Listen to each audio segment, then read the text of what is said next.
Olá, eu sou Caio Sertain, psicólogo clínico, e tenho trabalhado durante muitos anos em instituições de reabilitação de álcool e droga, comunidades terapêuticas, clínicas de reabilitação, e como psicólogo clínico tenho oportunidades de ouvir histórias e poder ajudar as pessoas a encontrar um novo sentido na vida. Viralizou nas redes sociais um vídeo de um ator que pelo visto tem problemas com drogas e teve uma recaída, onde ele faz um terrorismo psicológico frente aos pais, na busca de conseguir mais dinheiro para usar drogas. Eu convido você a fazer uma análise e acompanhar meu raciocínio dessa realidade que inúmeras famílias anônimas vivem dia a dia. Vamos lá? O vídeo mostra esse ator fazendo uma live, justificando seu raciocínio com uma tentativa de forçar o pai a lhe dar mais dinheiro. Ele usa a expressão como: o dinheiro é meu, a casa é minha, eu ganhei muito dinheiro, então você é obrigado a me dar dinheiro. Você tem que... três pontinhos. Em contrapartida, a gente vê no vídeo o pai com uma postura cabisbaixa, ombros caídos, como se nada tivesse acontecendo. Uma pessoa que já desistiu. Vamos pontuar algumas coisas. Quando falamos de dependência química ou problemas com drogas, estamos falando de duas doenças. A dependência química do indivíduo. O que seria isso, essa dependência? O indivíduo se torna escravo de uma substância. Nós chamamos isso de adicções. Uma vez que ele começa a usar, ele não consegue parar mais. E a segunda característica evidente é a obsessão. Aquele pensamento fixo. Eu preciso de mais, eu preciso de alguma forma. A gente percebe que o indivíduo ele cria uma realidade alternativa, onde ele é o centro do universo. Eu preciso que o presidente, eu preciso que o Danilo Gentili, eu preciso que o fulano entre, liguem para a polícia, me ajudem e tal. Como se o mundo vivesse em torno do indivíduo. Uma visão distorcida da realidade. Se você quer compreender melhor como que é o funcionamento adictivo de um dependente químico ou de um adicto dependente de qualquer outro tipo de comportamento viciante, tem alguma playlist ou alguns vídeos no canal falando só sobre adicções. Mas qual é a origem do problema? Vou tentar resumir de uma forma bem simples. O indivíduo ele é movido por sentido. Ele precisa encontrar um sentido em sua vida, o que o mova. Na ausência desse sentido, quando a pessoa perde o sentido da vida, existem três sintomas gritantes na nossa sociedade moderna, descrita pelo Dr. Viktor Frankl, fundador da logoterapia, que são elas: a depressão, a agressão e as adicções, ou dependência de comportamentos viciantes, como drogas, álcool e outros vícios. Nessa tentativa frustrada de encontrar um sentido em sua vida, ele acaba desenvolvendo um mecanismo artificial de encontrar sentido em sua vida. Observe que na fala desse indivíduo parece fazer um sentido. Eu ganhei dinheiro, ganhei muito dinheiro, a casa é minha, você tem que... No entanto, existe uma segunda doença, silenciosa, a dependência emocional, ou codependência química, o que seria o sofrimento da vida sem sentido dos familiares e pessoas ao redor que orbitam o adicto dependente. Essas pessoas acabam sofrendo em silêncio e precisam de ajuda. Se você que está me ouvindo, está me assistindo, tem um ente muito próximo, que você convive com o adicto dependente, para pensar, quem cuida do cuidador? Você precisa de ajuda. Existem grupos de mútua ajuda voltados para familiares que vivem e passam esses dilemas. E nós percebemos nesse vídeo que viralizou que são situações extremamente gritantes. Além do terrorismo emocional feito pelo ente querido, usuário de drogas, existe toda uma situação de risco. Quem me garante que não pode acontecer uma tragédia numa situação de surto? Então eu sugiro que você procure ajuda desses grupos. Existe o Naranon, o Alanon, o Amor Exigente, a Pastoral da Sobriedade, que são grupos de mútua ajuda voltados para familiares. E de forma nenhuma isso substitui uma ajuda profissional.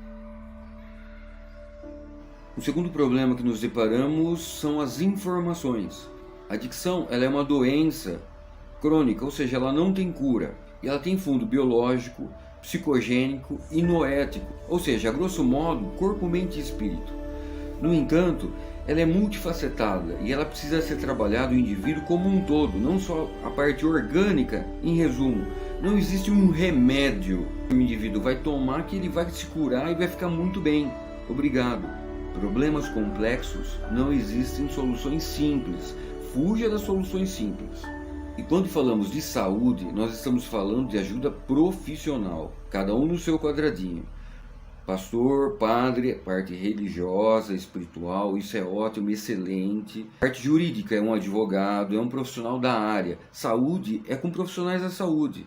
Terapia é com psicólogo, é com médico, psiquiatra, não invente história. E como a dependência química, como eu disse, ela, uma vez instalada, ela se torna crônica, ela não tem cura, tá? E ela é progressiva, ela vai progredindo, tirando a humanidade.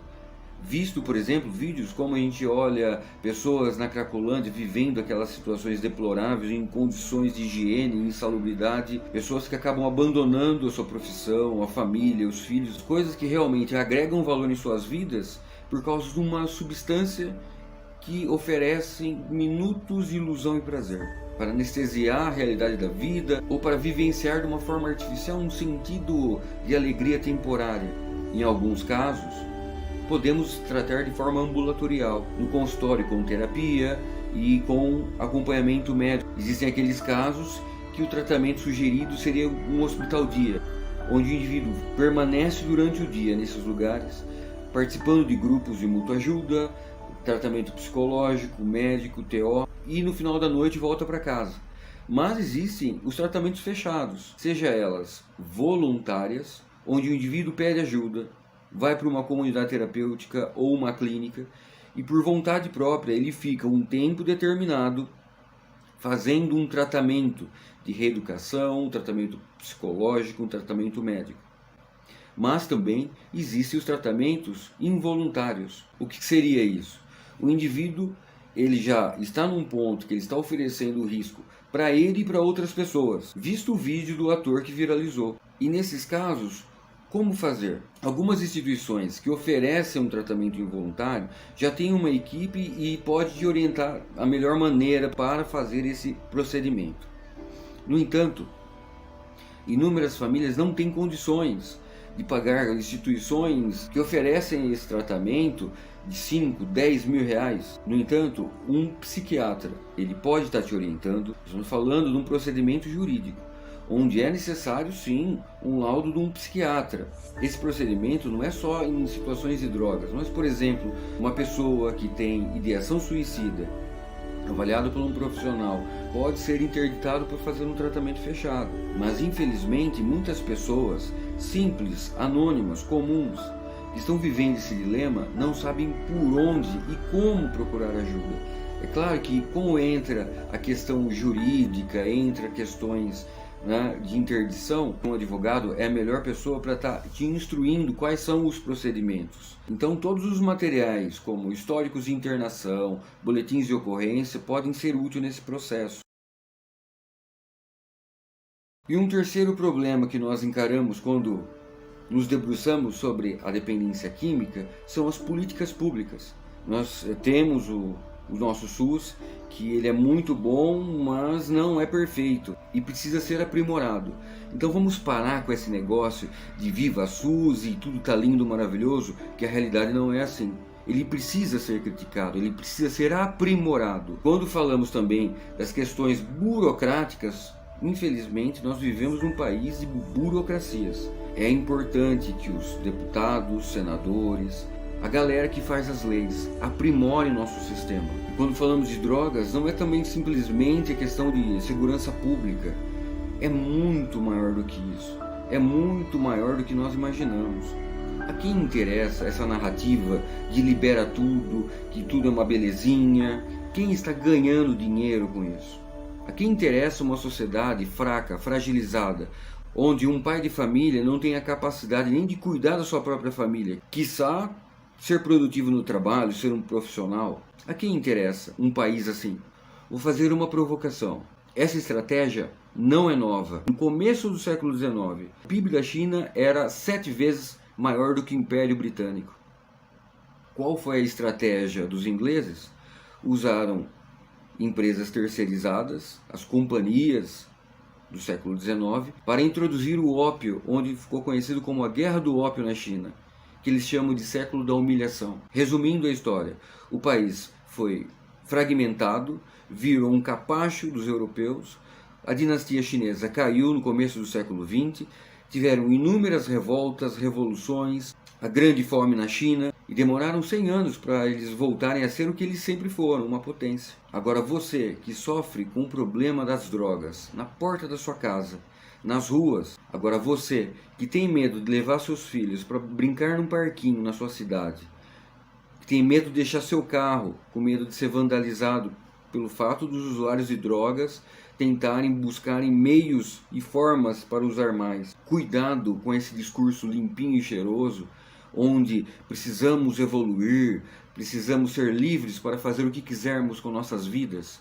Cuidado com isso. Então veja bem o discurso que o seu candidato, o seu político de estimação está fazendo sobre o assunto que você, que eu pagamos dia a dia nos impostos e na violência, pagamos com nossos familiares. Só quem teve um ente querido vivenciando esse inferno das drogas sabe o quão destrutivo é o impacto das drogas em nossas vidas.